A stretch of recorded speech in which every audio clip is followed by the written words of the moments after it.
Assalamualaikum warahmatullahi wabarakatuh. Jumpa lagi dengan saya Martanto Mkom ya. Video ini adalah video pembelajaran ya, pengantar pembelajaran untuk pertemuan ke-9, topik pembahasan yang ketiga, yaitu convergent protokol ya, atau protokol terkonvergensi ya. Nah, apa itu protokol terkonvergensi? Itu penggabungan protokol khusus ya. Kayak tadi sebelumnya yang topik pembahasan sebelumnya sudah saya jelaskan ya. Di TCP/IP itu banyak protokol-protokol ya, penggabungan protokol ya. Ini untuk memudahkan ya. Jadi untuk penghematan biaya juga, sehingga bisa lebih istilahnya lebih mudah lah. Jadi lebih mudah karena sudah digabungkan. Jadi kayak contoh misalnya satu protokol ya, kalau dia menggunakan satu alat sendiri, protokolnya alat sendiri, maka akan membutuhkan biaya yang besar ya. Tapi kalau ini digabungkan, maka akan menghemat biayanya ya. Ini ada beberapa contoh ya, contoh umum protokol konvergensi ya. Ini ada FCOE ya. FCOE ini dia untuk penyimpanan data jaringan ya. Penyimpanan data jaringan seperti SAN atau NAS ya. Untuk transfer filenya kecepatannya bisa sampai 128 GB. Nah, ini biasanya dirancang untuk menggunakan kabel fiber optik ya, karena kecepatan tinggi ya. Nah, kalau misalnya pengen lebih murah bisa pakai kabel yang dengan tembaga ya, kabel tembaga yang sebelumnya ya.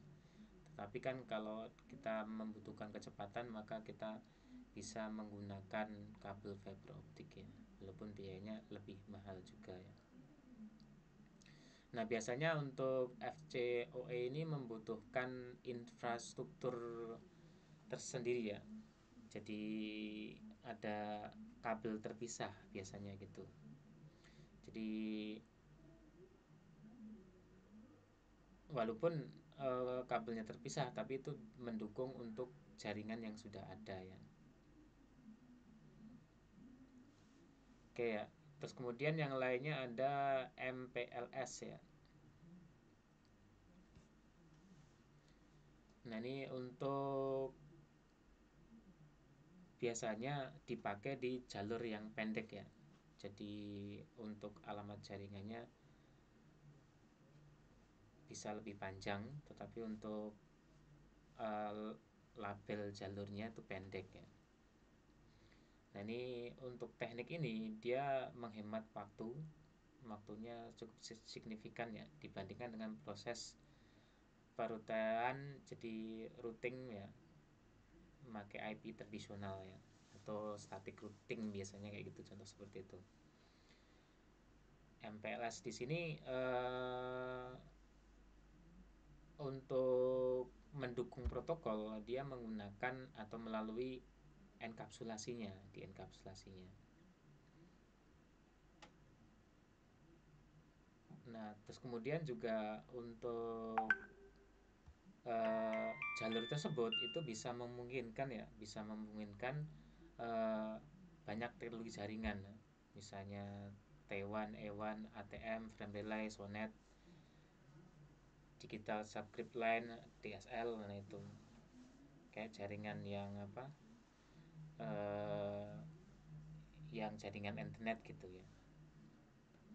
Terus kemudian ada lagi contohnya yang lainnya, teknologi konvergensi atau penggabungan ini ada ISCSI. Ini standar untuk penyimpanan jaringan ya berdasarkan alamat IP. Nah, dia untuk biasanya dipakai untuk internet public. ISCSI ini biasanya juga bisa kita lihat ditemukan di koneksi jaringan internet ya. Nah, ini alternatif lain dari Fibri channel tadi yang di atas ya. Yang pertama tadi kan Fibri channel itu biayanya tinggi. Nah, untuk lebih murahnya pakai ISCSI ini ya. Nah, ada juga jaringan lainnya ya, ada juga penggabungan yang lainnya, bisa kalian baca lagi di modul ya, karena keterbatasan waktu. Mungkin cukup sekian untuk pengantar pertemuan ke-9 topik pembahasan ketiga. Kurang lebihnya mohon maaf, saya akhiri. Wassalamualaikum warahmatullahi wabarakatuh.